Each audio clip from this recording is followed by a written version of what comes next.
welcome to One Life Church Online. My name is Ryan Nunn. I'm the campus pastor of our One Life Church in Henderson, Kentucky. It's great to be with you today. So we want to create an experience and have an experience together that's impactful, that's meaningful. And so there's a couple things that I want you to know as we proceed. If you're new with us, if you've never been to a One Life Church Online or you've never been to one of our sites, I want to invite you at the top right hand of your corner of your screen. I want to invite you to click the connect button. There you'll be able to let us know that you're here. You'll be able to learn more about us. But also we want to connect you to people. That's who we are and that's what we do. So the connect button is at the top right hand corner of your screen. So click there. We also have a chat platform. And at the bottom right hand corner of your screen, you'll see a button that says chat and it'll pull up a chat feature. You can use that to communicate with other people that are watching the service as well. We want you to let us know who you are and where you're watching from. That's a cool thing. But we can also use it as a platform for response. So if you have a meaningful experience in the middle of this service, let us know. We'd love to experience that with you. We'd love to know how you're experiencing the service. And at One Life Church, we believe in spiritual power, so we pray because it's real.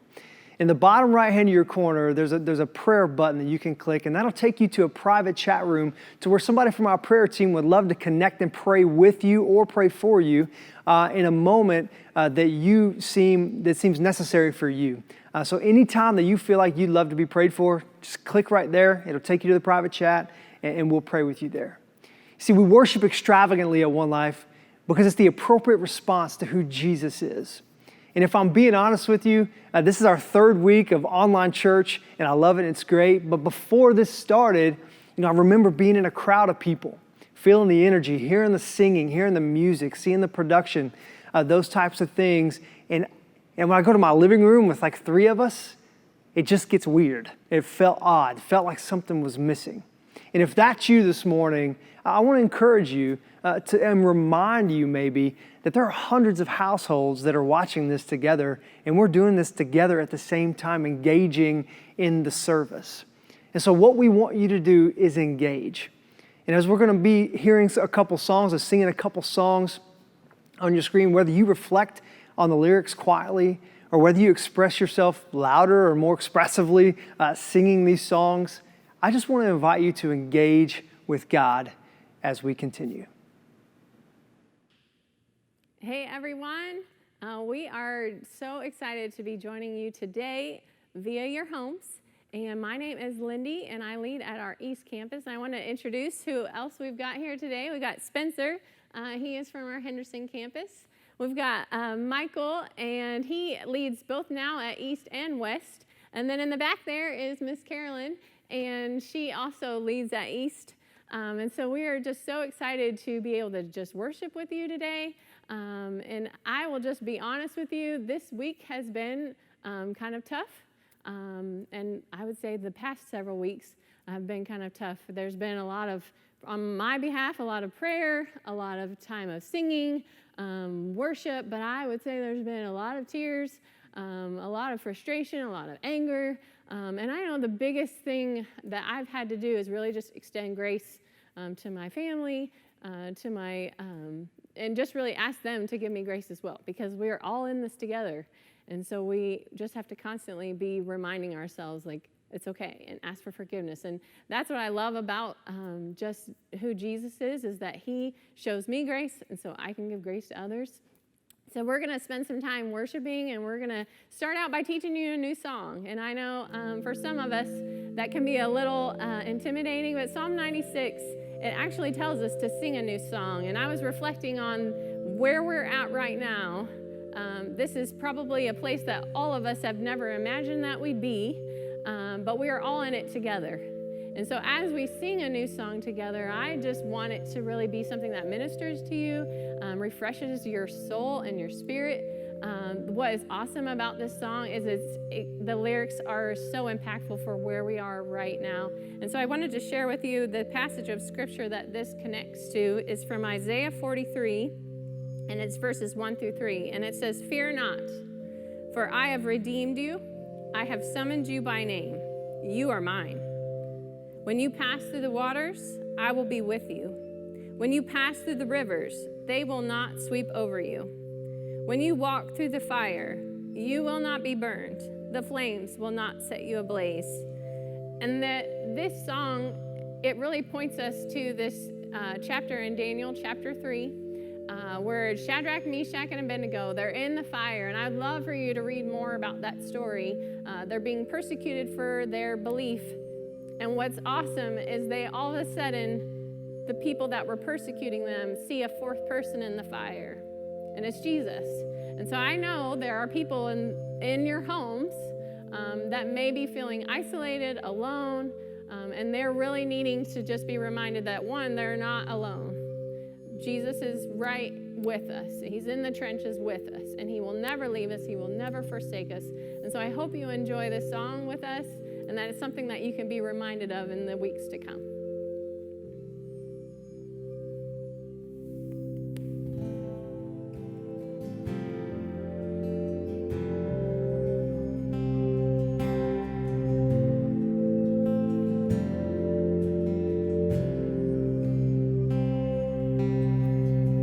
There's a grace when the heart is under fire,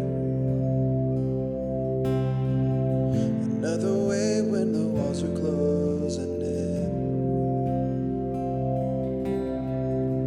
When I look at the space between where I used to be and this reckoning, I know I will never be alone. There was another in the fire, standing next to me. There was another in the waters, holding back the sea. Should I ever need reminding of how I've been set free? There is a cross that bears the burden, where another died for me. There is another in the fire.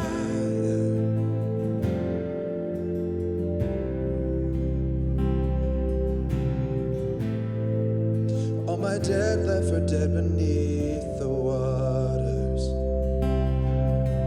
I'm no longer a slave to my sin anymore. Should I fall in the space between what remains of me and this reckoning? Either way, I will bow to the things of this world. And I know I will never be alone. There is another in the fire, it's standing next to me. There is another in the waters, holding back the sea. Should I ever need reminding, will power set me free? There is a grave that holds nobody, and now the power lives in me. There is another in the fire. Oh, there is another in the fire. Oh, there is another in the fire. Oh, there is another in the fire. Oh,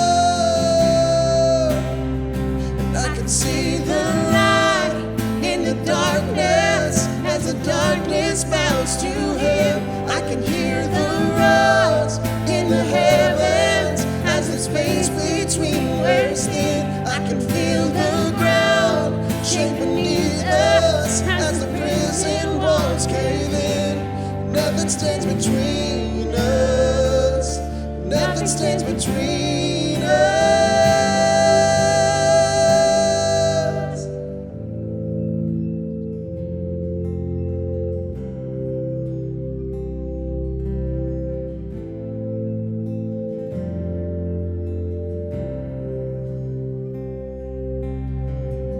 There is no other name but the name that is Jesus. He who was and still is and will be through it all. So come what may in the space between all the things unseen and this reckoning, I know I will never be alone. Oh, I know I will never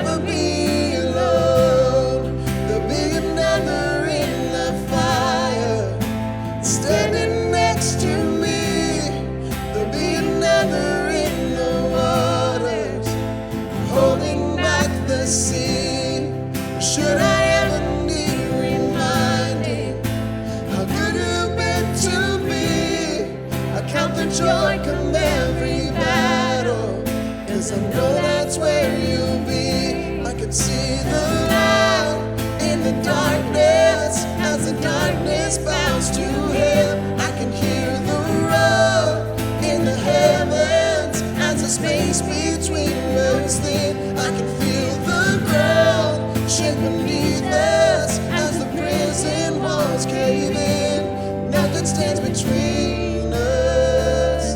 Nothing stands between us.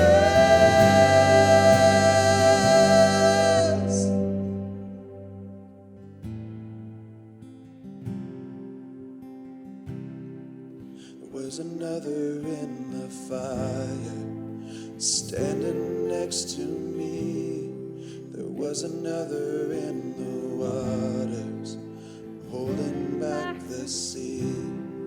Should I ever need reminding of how I've been set free, there is a cross that bears the burden where another died for me.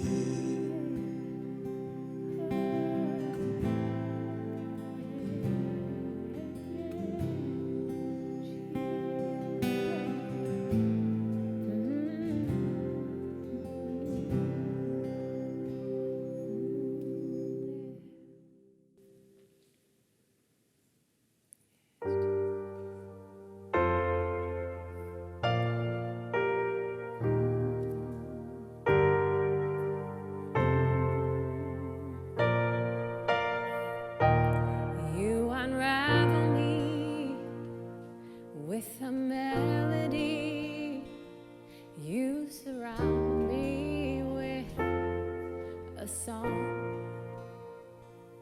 of deliverance from my enemies, till all my fears are gone.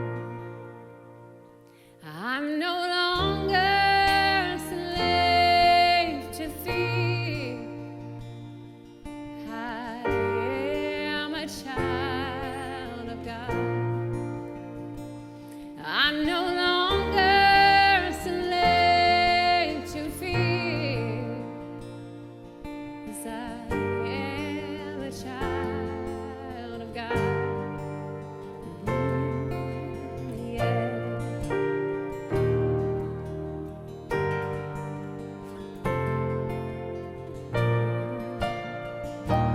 From my mother's womb, you have chosen me, and love has called my name. I've been born again into your family.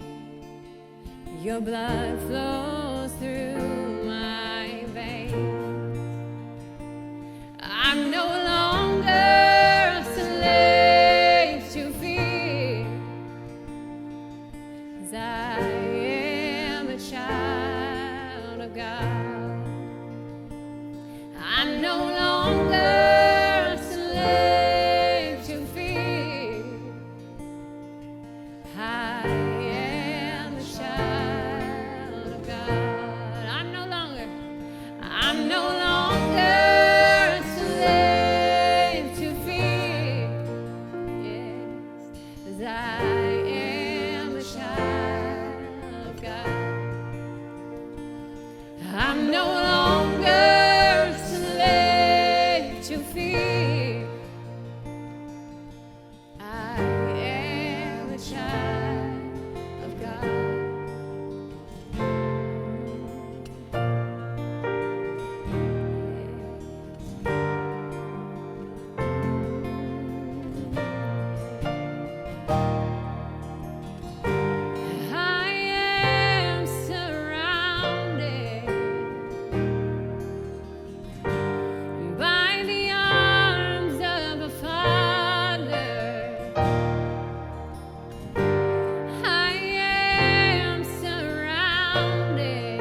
I'm no longer a slave to fear. 'Cause I am a child of God. Yes, I am.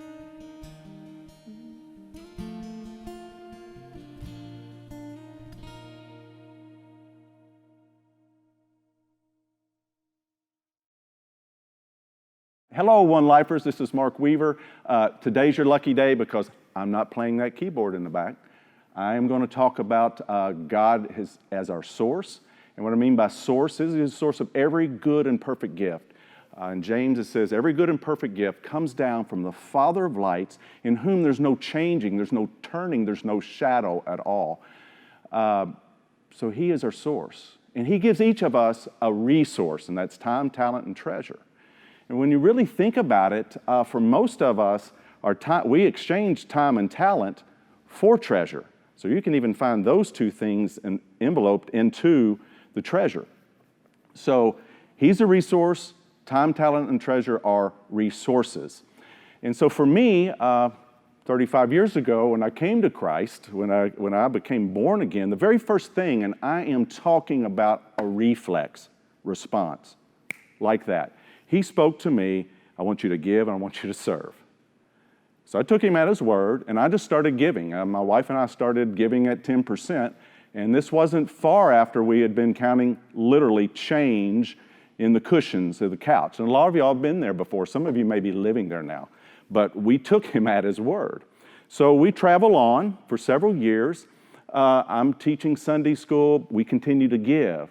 But over time, it seemed as though to me that the giving lost some of the meaning. I started questioning God, I don't seem to have the same joy of giving. It says, help me see the connection between the time, the talent, and the treasure. So here's something that I think He was blessed to give me. So I want to tell you a story. It's a parable. So if you could imagine a frontier town, actually like out on the countryside, and the houses are built along a hill.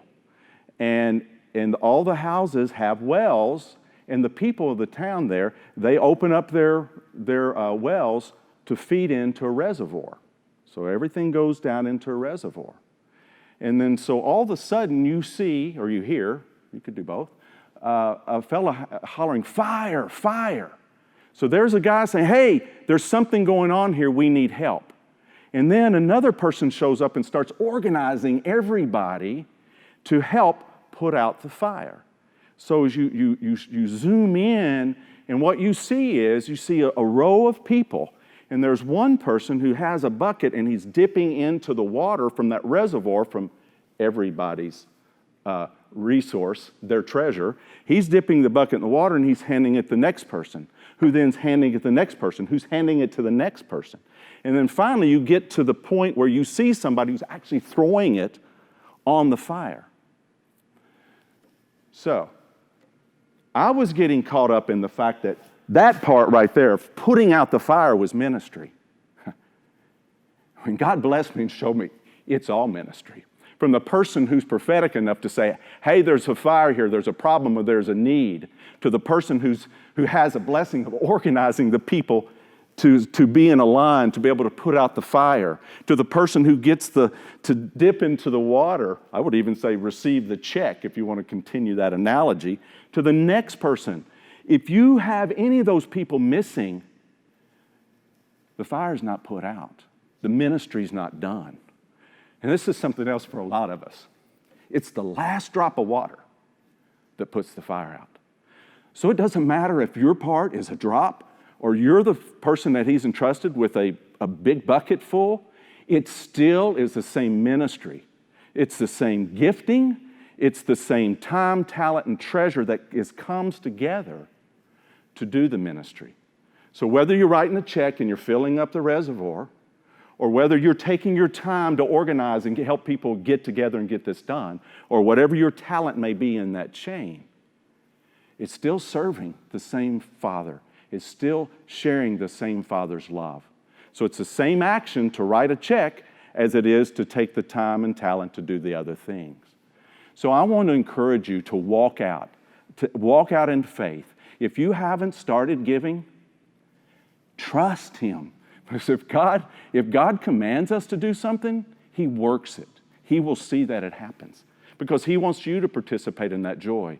And if you've been giving and you've lost that joy of that giving, ask Him, what part does He want you to play now? What does He want you to see? What is He calling you to do that's probably over and above, maybe even sacrificial?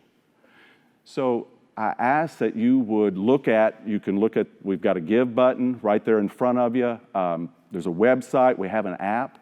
And if you haven't started giving on a regular basis, I want to encourage you to start giving on a regular basis, because the treasure is just as much a part of the ministry as the time and talent that you've been giving. Thank you. Let's pray. Lord, there's nothing greater than your love for us. And I ask that you would pour out your Spirit on us, that you would loosen our grip on the things that we're holding on to instead of your love, and that you would fill us with your love, and that you would show us our part in this calling and this mission of helping people far from God trust and follow Jesus. I thank you for what you've done. I thank you for the opportunities that you're giving us to show your love to a lost and dying world and to one another. Amen.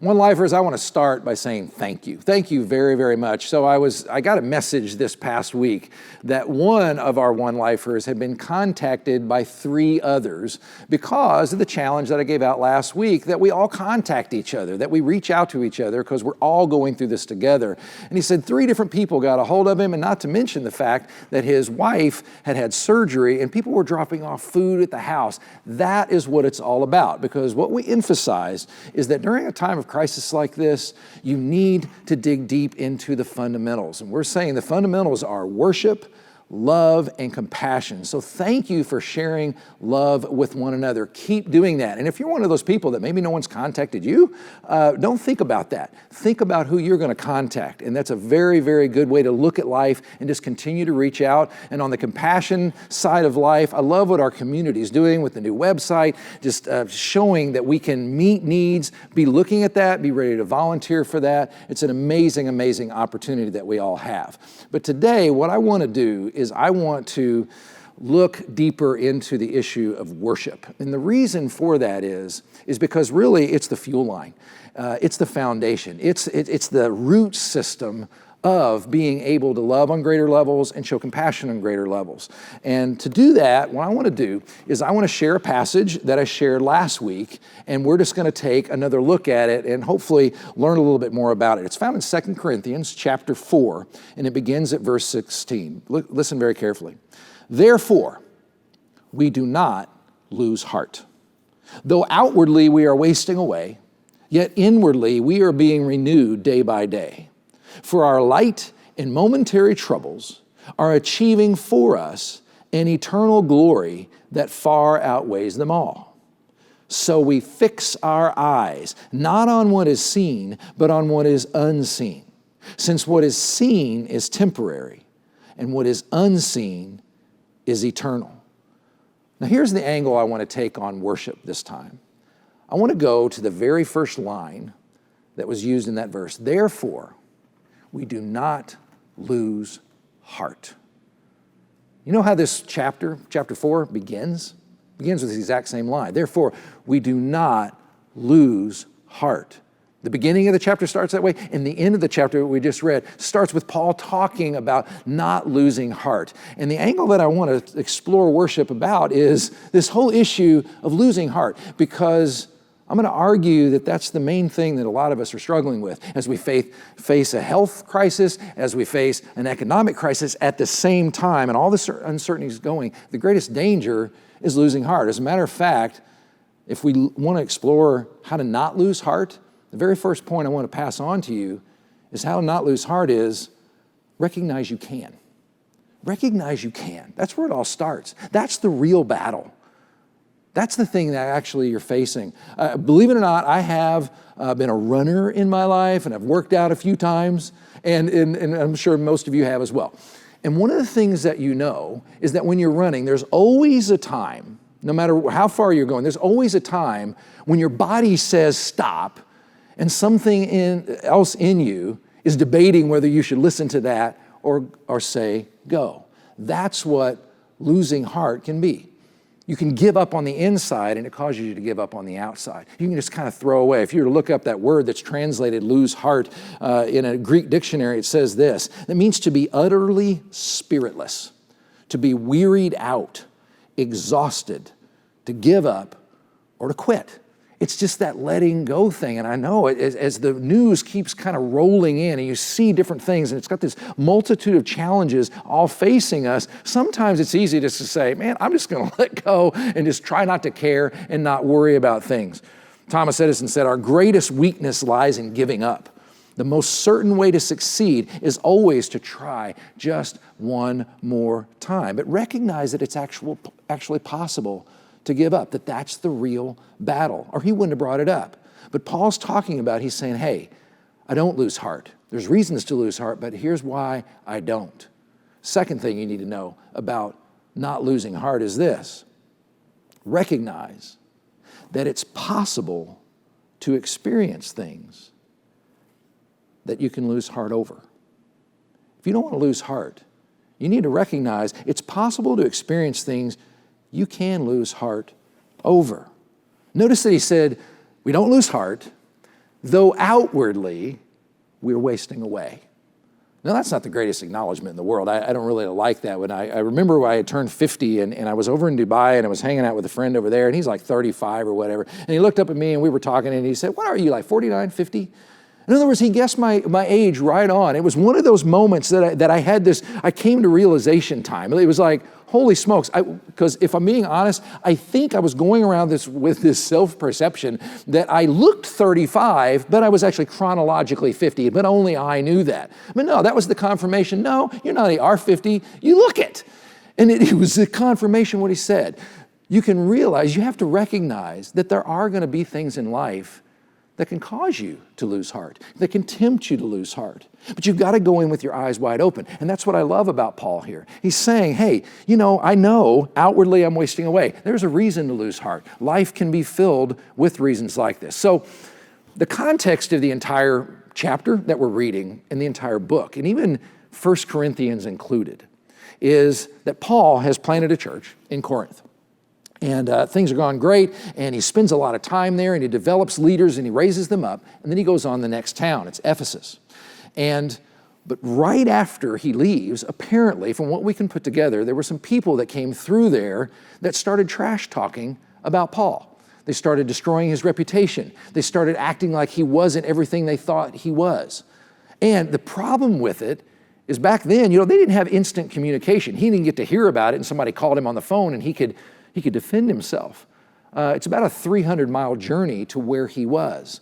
So it would have taken a full week for someone to get to him to even tell him that things were going wrong and that his reputation was being run into the ground. He talks in the book of 2 Corinthians, he enters into this relational back and forth with the Corinthian church and the people that had once admired him and now they don't respect him anymore. He talks about having a painful visit. He just describes it as a painful visit. We don't know what all happened there, but he describes it as painful. He also talks about writing them a letter at one point that he said was with many tears. And if you know anything about Paul's life, on top of that, you also know that he got beat up, he got put in prison, he had all kinds of enemies. In other words, the reason it's important to point this out, that as you look back over your life, I want you to think back to the times that maybe you've been tempted to lose heart, or maybe you did. I remember a financial crisis that I went through early in my marriage, that it was a true time where I just felt like I just gave up altogether. I remember through the years, I thought about the moments that I'd lost heart, and a few of them were relational in nature. They were because of those conflicts. And the reason that's so important to point out is because Paul obviously had both. He had outside circumstances where life was trashed. He had internal circumstances where his relationships were hard and hurting. The reason that matters is because the words that you're listening to are not coming from someone who's one of those success in life kind of people who looks just right and sounds just right and is just talking about a bunch of cliches. Sometimes we get that in life. We have success gurus in the United States. They're all they seem to be telling you how to have the good life. And they look, and their teeth are always perfect. And they look just exactly the way you're supposed to look. But you're hearing from someone when you read these words who struggled deeply with a lot of things.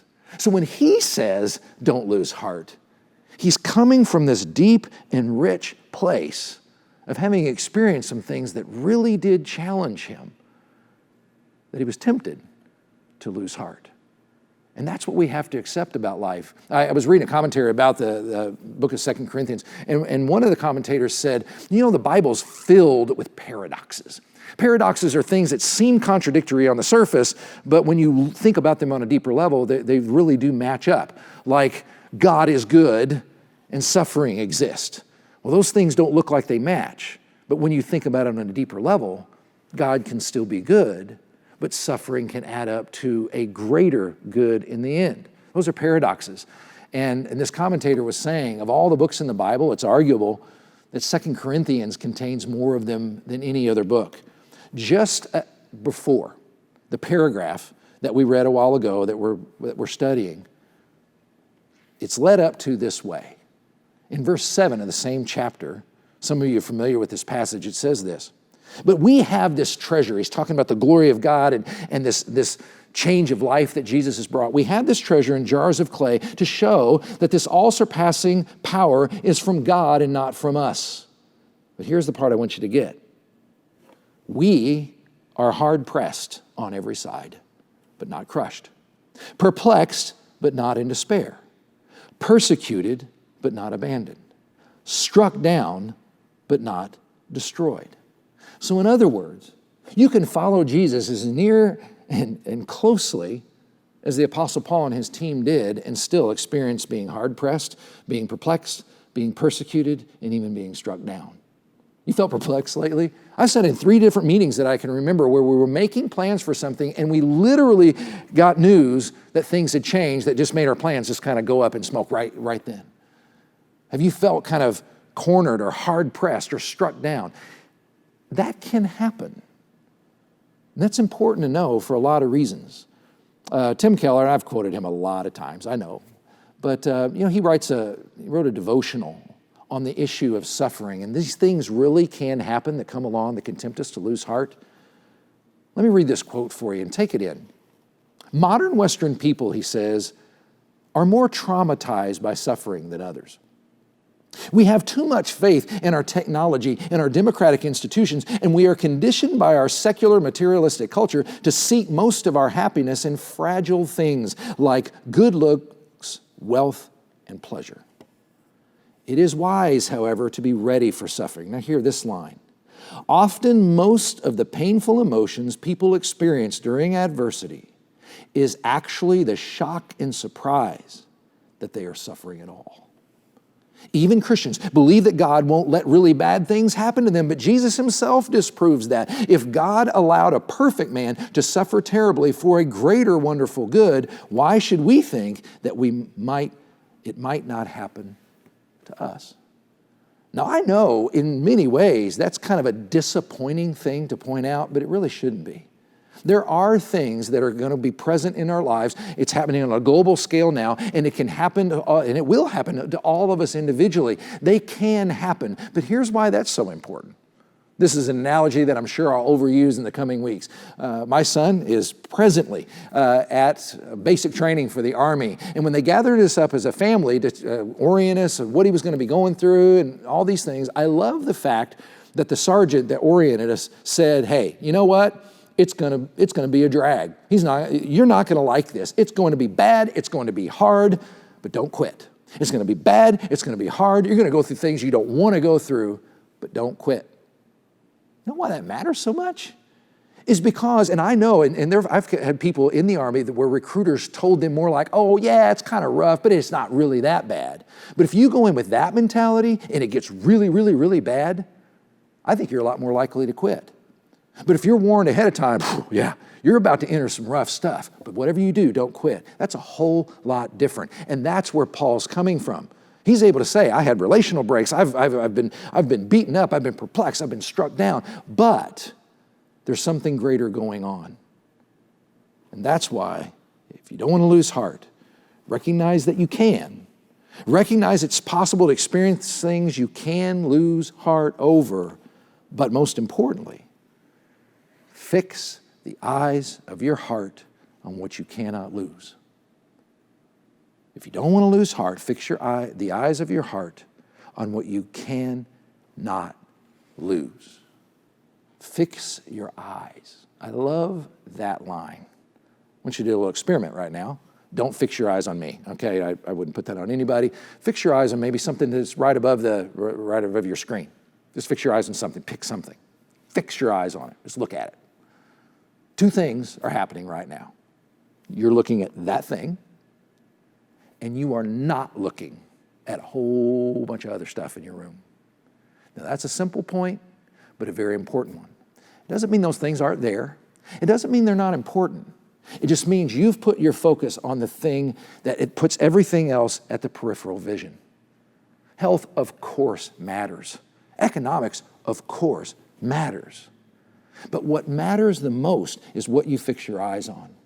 And what does he say? He said, we fix our eyes not on what is seen, but on what is unseen. And the very reason it's a realistic thing, he says, and he was surrounded by much, much worse things than any of us ever could be, really. Although many of you have been through some real hard struggles, a lot of us will never see the kinds of things that Paul saw. But he knew that all of these things, down to the details, the one thing they all have in common, they're all temporary. They're all going to go away. But I'm going to fix my eyes on what's unseen. And what's that? It's God himself. It's Jesus and his resurrection power, his promises. The fact that we celebrate people coming and trusting and following Jesus, and when we have baptisms, and we've got to see hundreds of these, and it paints that picture over and over and over again. Your old person is now dead. The person that you once were, if you know Christ, the person that you once were is dead, is gone. And the new person is alive, and your eternal life has started. And what you're waiting for is there's coming a day when you're going to walk in the fulfillment of that.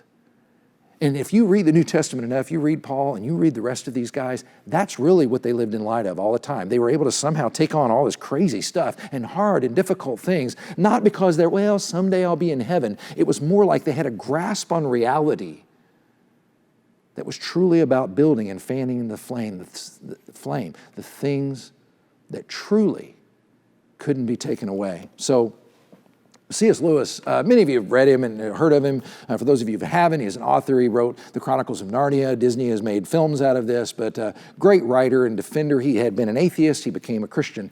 His autobiography is a great read.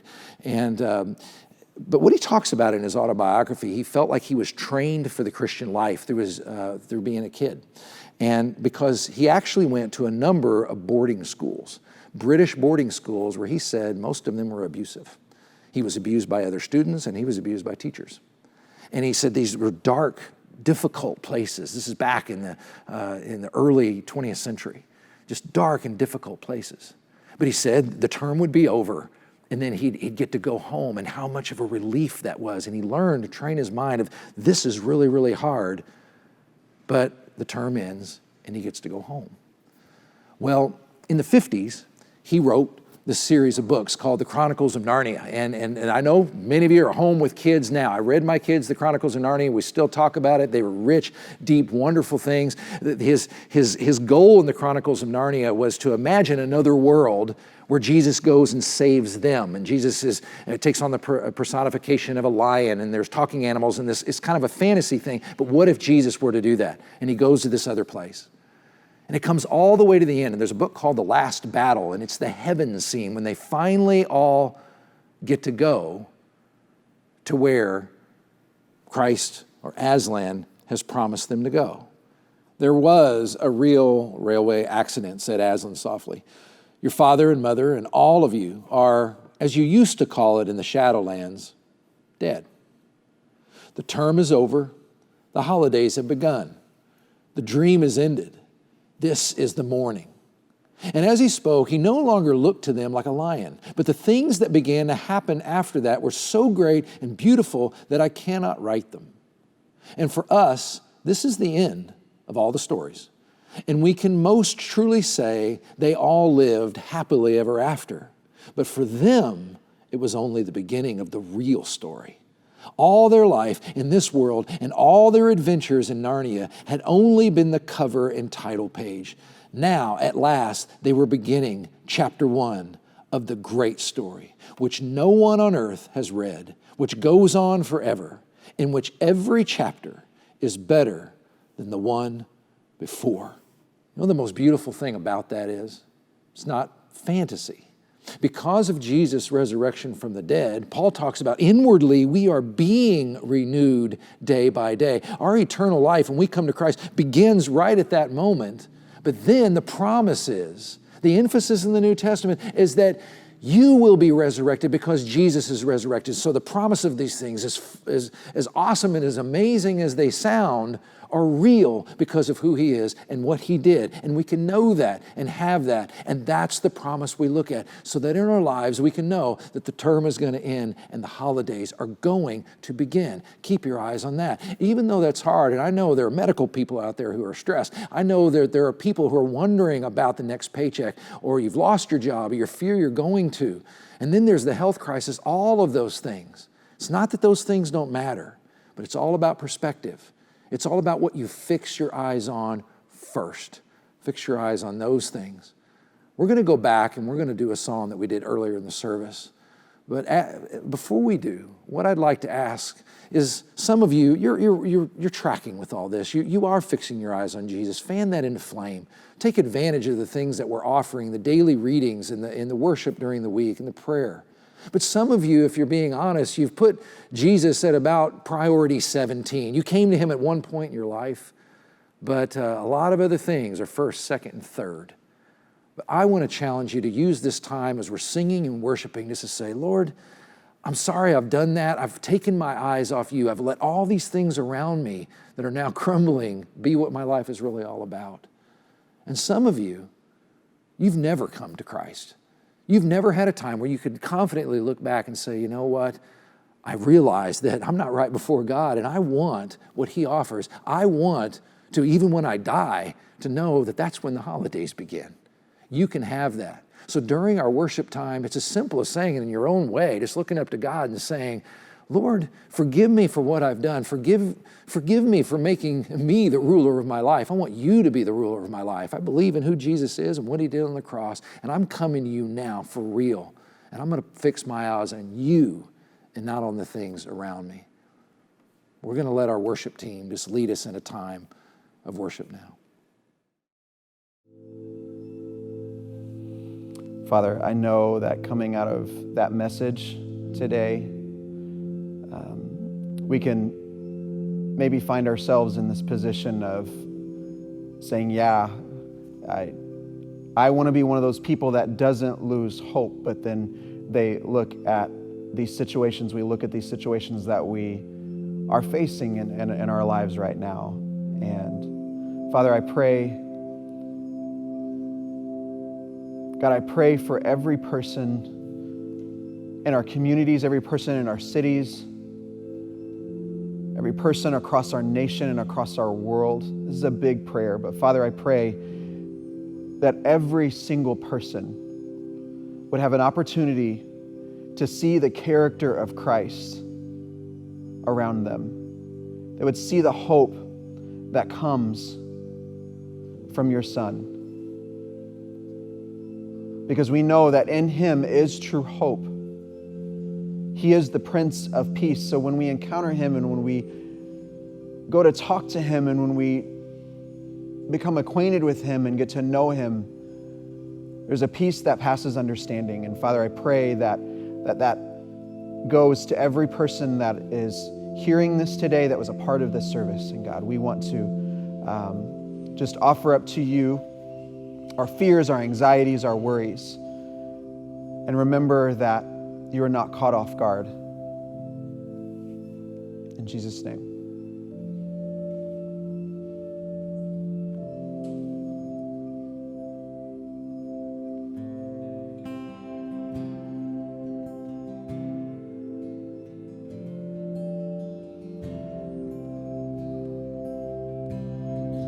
There is no other name but the name that is Jesus. He who was and still is and will be through it all.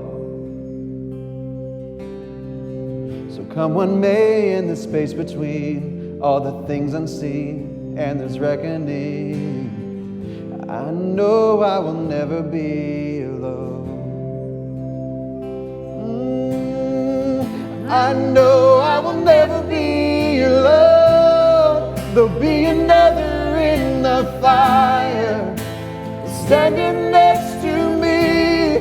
There'll be another in the waters holding back the seas.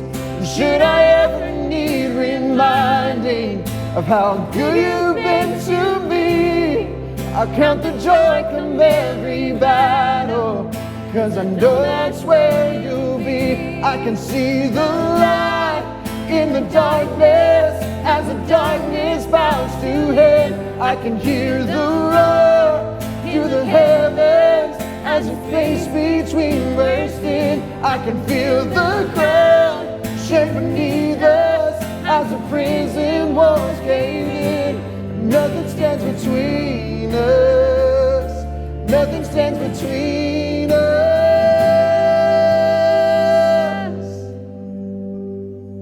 There'll be another in the fire standing next to me.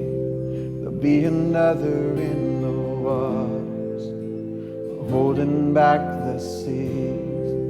Should I ever need reminding of how I've been set free, there is a cross that bears the burden where another died for me.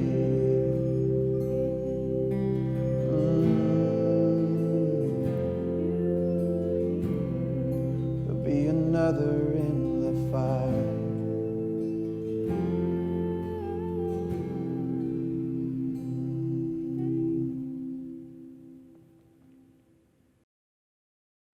There's a line in the song that we just sang together. It says, I can see the light in the darkness.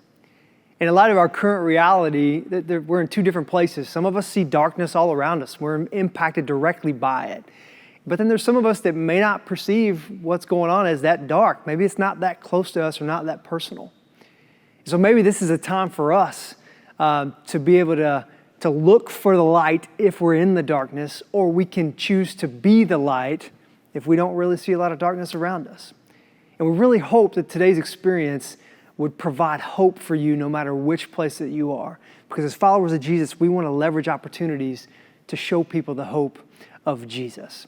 So just before you go, we want you to hear from our communications director, Sarah Inman, as she's got a couple things that we all need to stay up to date on. Hey guys, welcome to my house. This is my crib. I don't think people say crib anymore, but I just said it, so we're gonna keep going with it. I actually was feeling a little bit yucky last week, so following the guidelines that everyone's been given, and I've been quarantined at home for over a week now, and it gets a little crazy in my house. So I'm seeing how long I can do this. This is my third time doing this today. Let's do that. Oh, that was faster than I expected. Alexa, play One Life Church podcast on TuneIn. Here's One Life Church podcast from TuneIn, resuming episode 75, Parenting During Quarantine. I'll get to that story in a minute. Actually, here comes my Roomba, Rudy. He has a name. Who doesn't name their Roomba? And my dog's actually riding it right now, which usually is pretty cute, but you guys let me know. What do you think? Hey, you be careful. You fall off. The only thing I got left right now. And I know everyone is trying to find different ways to cope in a really serious time, and I know it's a serious situation, but I also cope with humor, so I want to share that with you guys and hopefully lighten it just a little bit for just a moment.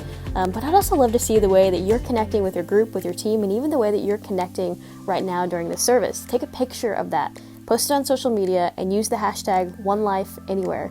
Because really, we get to be one life anywhere right now. And that's a really unique situation that we want to celebrate and show just some of the ways that people are still connecting in a pretty tough time. I've seen some amazing pictures of students connecting with their leaders, kids connecting with amazing resources that our Next Gen team has been able to supply.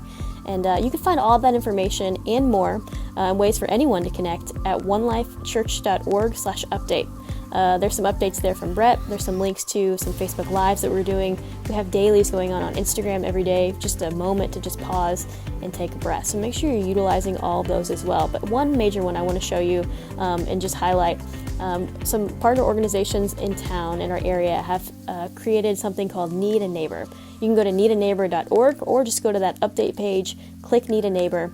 If you have any needs, if you have a neighbor you know that needs something right now, have them go to that page, fill it out, and we want to connect them with another neighbor who can fulfill that need. So it's an amazing opportunity.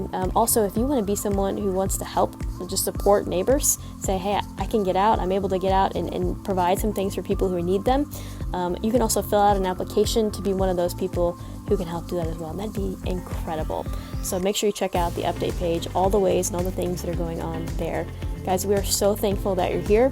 We're so thankful to be able to just share with you some of the amazing things that we know are still happening in a pretty tough time. And we want to provide with you just right now some questions to even have some discussion in your homes after some of the great teaching that we just heard from Brett. So check out these questions, talk about them together. We want to make it even easier for you to connect right now in this moment. Just head over to the chat. There's a link you can join. If you're in a group or you're not in a group, it doesn't matter. We're going to be starting a video chat right now to have some conversation about what we just heard. So check that out and join, and we'll see you next time.